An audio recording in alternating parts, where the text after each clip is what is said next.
नेताजी राम मंदिर का जो प्रकरण चल रहा है, इसमें आपका क्या नजरिया है?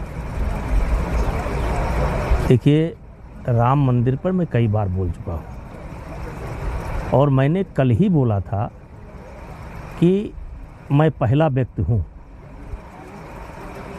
जो अयोध्या के अंदर आम जनमानस के साथ या परिक्षेत्र जिसमें देवीपाटन है, बाराबंकी है, अंबेडकर नगर है, इनके साथ क्या हुआ, ये सारे विषय में पहले रख चुका हूँ और लगभग 4-5 साल पहले से मैं इस विषय को रख रहा हूँ।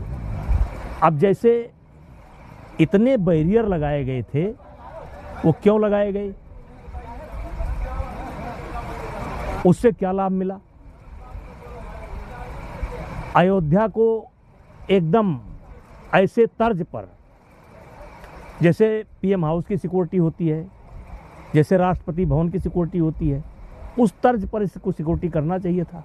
अब सिक्योरिटी के बहाने कर दिया और जिसका खामियाजा ये हुआ कि आज राम मंदिर से आम जनमानस कट गया, गरीब कट गया, अयोध्या से कट गया।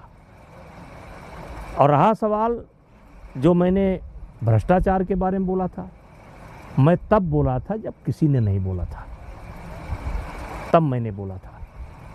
आज भी अयोध्या के अंदर बैरियर लगे हुए हैं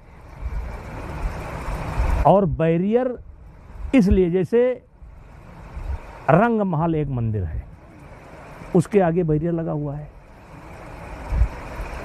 जबकि वो बैरियर दूसरी जगह पर जा सकता है, लेकिन नहीं, रंग महल मुझको लेना है। जब ले नहीं पाएंगे, बात बहुत दूर तक जा चुकी है, लेकिन और ये सब किसी के इशारे पर हो रहा था। अब जांच हो रही है, अपना काम लोग करेंगे, कर रहे हैं। अब जब जांच पूरी हो जाएगी तब मैं एक बार फिर बोलूंगा कि जांच सही हुई कि गलत हुई है। इसलिए अभी मेरा कोई बोलना नहीं बनता है, क्योंकि मैं अयोध्या के रग रग से वाकिफ़ हूँ, गली गली से वाकिफ़ हूँ, एक एक मुद्दे से वाकिफ़ हूँ। और मैं तो तब से आवाज़ उठा रहा हूँ, 5 साल से, 6 साल से, 4 साल से प्रशासन में से सबसे गुहार कर रहा हूँ कि भाई ये ठीक नहीं हो रहा है। तो अब जांच चल रही है, तो जांच में हमें बोलने का कोई राइट नहीं है। इस तरीके से जब जांच पूरी हो जाएगी तब मैं फिर बोलूँगा कि जांच सही हुई है कि गलत हुई है, तब मैं बोलूँगा।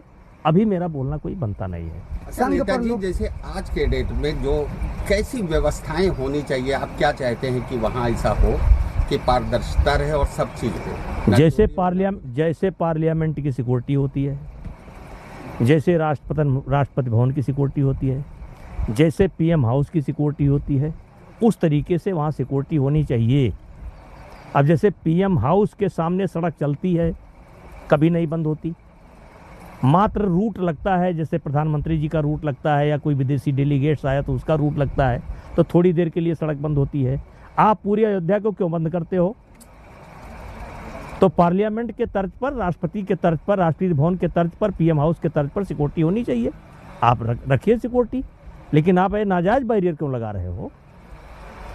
अब क्या बोला जाए इसके संबंध में? अभी बहुत कुछ सारी चीज़ें नहीं आई हैं। जिस तरीके से आरएसएस को लोग कोस रहे थे चंदा, देखिए ये मेरा विषय नहीं। अच्छा, आपको क्या उम्मीद है? आपके मामले में फैसला आने वाला है, 3 अगस्त को रिजर्व कर लिया गया है। 3 अगस्त को मेरा जजमेंट रिजर्व हुआ, यानी जो लीगल प्रोसीजर होता है वो सारी चीज़ें पूरी हो गई।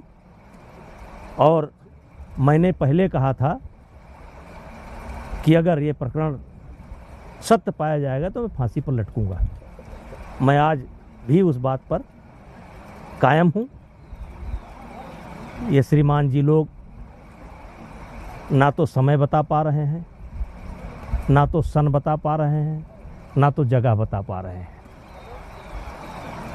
सन गलत, डेट गलत, जगह गलत, तो वारदात भी गलत। अब बाकी न्यायपालिका है, मुझे पूरी उम्मीद है, हमारे अधिवक्ता ने पूरी बात रखी है। जहाँ तक मैंने सुना है, जो मैं रहा हूँ, ना समय है, ना सन है और ना डेट है। तो आप बरी हो जाएंगे। अब ये बात, तो क्या माना जाए नेताजी जिस अब ये नहीं, ये ऐसा नहीं, अगर मान लीजिए कोर्ट से आप बरी होते हैं तो जिन लोगों ने इतना बड़ा षड्यंत्र किया ये नहीं है, कुछ आप ये बस विषय समाप्त हो गया। राष्ट्रीय अध्यक्ष पहली बार लखनऊ आए थे, तो क्या दरगाह माना में जाए? जिस तरीके से अब उठने लगा है अब आप विवाद, लोग आप दरगाह ज़्यादा में चंदा- अब आप ज़्यादा कर रहे हो, ज़्यादा कर रहे हो।